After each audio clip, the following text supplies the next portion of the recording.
Untuk neraca perdagangan barang Oktober 2022 ini mencatat surplus sebesar 5,67 miliar US dollar. Neraca perdagangan Indonesia sampai dengan Oktober 2022 ini, kalau kita lihat trennya ke belakang, ini membukukan surplus selama 30 bulan berturut-turut sejak Mei 2022.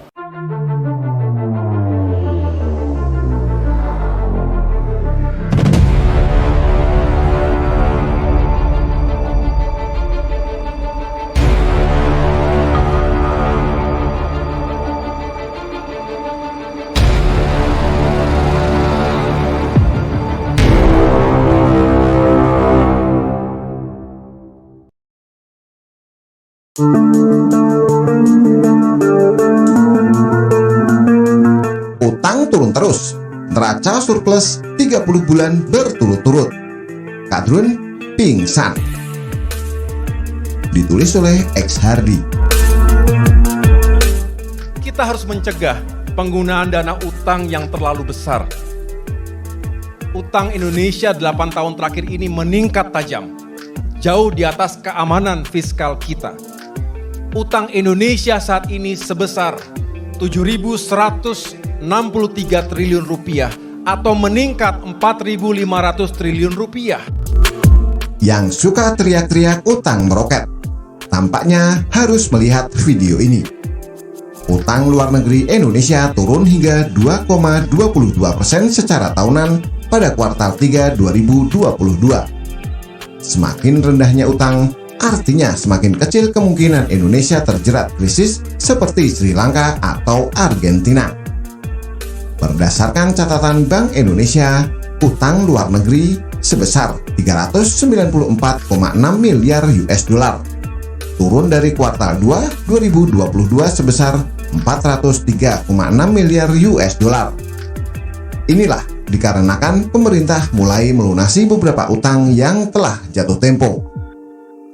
Dari total utang luar negeri pada periode itu, untuk porsi utang luar negeri pemerintah secara tahunan turun tajam hingga 11,3% secara tahunan atau year on year dari kuartal sebelumnya 187,3 miliar US dollar menjadi 182,3 miliar US dollar.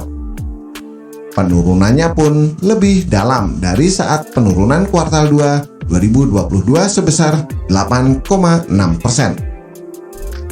Utang adalah salah satu isu yang sering diteriakan oleh para barisan sakit hati yang membabi buta mendiskreditkan makna utang. Utang berbahaya jika dipakai untuk kepentingan konsumtif. Selagi utang dimanfaatkan untuk kebutuhan produktif, maka utang akan mempercepat pembangunan. Ibarat seseorang pakai uang dari pinjol lalu diberikan iPhone 14 Pro Max untuk dipamerkan ke tetangga atau teman, atau foto di depan cermin toilet dengan wajah tertutup ponsel berlogo Apple untuk diposting ke media sosial. Itu namanya utang konsumtif. Padahal tidak sanggup beli, malah pakai utang buat beli. Gimana lunasinya?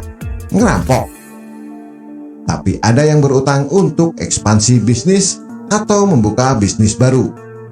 Jika dikelola dengan baik, menghasilkan keuntungan yang sisanya bisa dipakai untuk melunasi hutangnya. Ini namanya utang produktif. Utang yang bisa menghasilkan uang lebih banyak dari utang yang dipinjamkan. Para barisan sakit hati selalu melihat ke arah utang konsumtif, lalu dibesar-besarkan seolah itu berbahaya. Padahal di negara lain, rasio utang mereka jauh lebih mengerikan. Ada yang bahkan di atas 100%, tapi baik-baik saja. Utang naik jadi 6.000 triliun rupiah, mereka ribut. 6.000 triliun rupiah kalau dibayang-bayangkan pasti banyaknya bukan main. Kalau dipakai buat bancaan pasti bahaya. Tapi utang tersebut dipakai untuk pembangunan, untuk pertumbuhan ekonomi. Dan ada kabar baik lainnya. Neraca perdagangan Indonesia kembali mencetak surplus pada Oktober 2022. Artinya, ini membawa Indonesia menembus rekor 30 bulan surplus berturut-turut. Untuk neraca perdagangan barang Oktober 2022 ini mencatat surplus sebesar 5,67 miliar US dollar. Neraca perdagangan Indonesia sampai dengan Oktober 2022 ini, kalau kita lihat trennya ke belakang, ini membukukan surplus selama 30 bulan berturut-turut sejak Mei 2022. Surplus artinya ekspor lebih besar dari impor. Uang yang masuk lebih banyak daripada uang yang kabur ke luar negeri. Badan Pusat Statistik BPS mengumumkan surplus neraca perdagangan pada Oktober 2022 mencapai 5,67 miliar US dollar.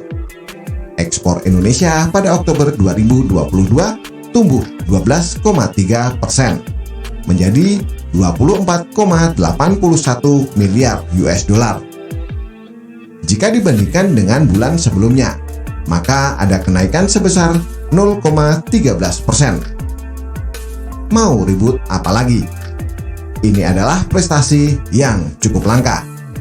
Di era sebelumnya, neraca perdagangan terus defisit, impor lebih besar, pengeluaran lebih besar dari pemasukan, sehingga membebani nilai tukar rupiah terhadap mata uang asing. Tapi para kadrun sakit jiwa selalu teriak utang terus meroket ke bulan.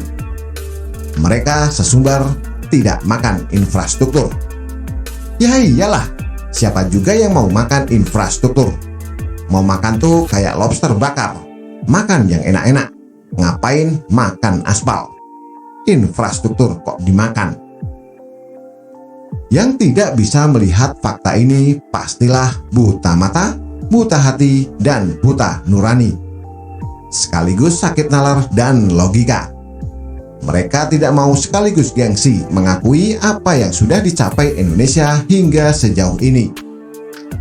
Ketika Indonesia dihormati dunia, mereka menganggap negara ini busuk dan menyakitan sehingga harus diperbaiki oleh sosok yang malah lebih parah. Negara ini rusak sehingga harus diperbaiki dengan khilafah. Khilafah adalah solusi semua permasalahan bangsa. Begitulah keyakinan mereka yang entah belajar dari mana. Tapi kadang kalau kita pikir-pikir, entah presiden berikutnya bisa mempertahankan prestasi ini atau minimal berimbang dengan kinerja Jokowi. Apalagi kalau presidennya adalah dari kelompok sebelah. Mampuslah. Rakyat cuma diberi makan janji manis dan wacana gurih. Indonesia akan dijanjikan menjadi negara yang pokoknya bombastis lah. Masih tidak bisa membayangkan kalau mereka yang berkuasa. Bagaimana menurut Anda? Silahkan tulis komentar di bawah.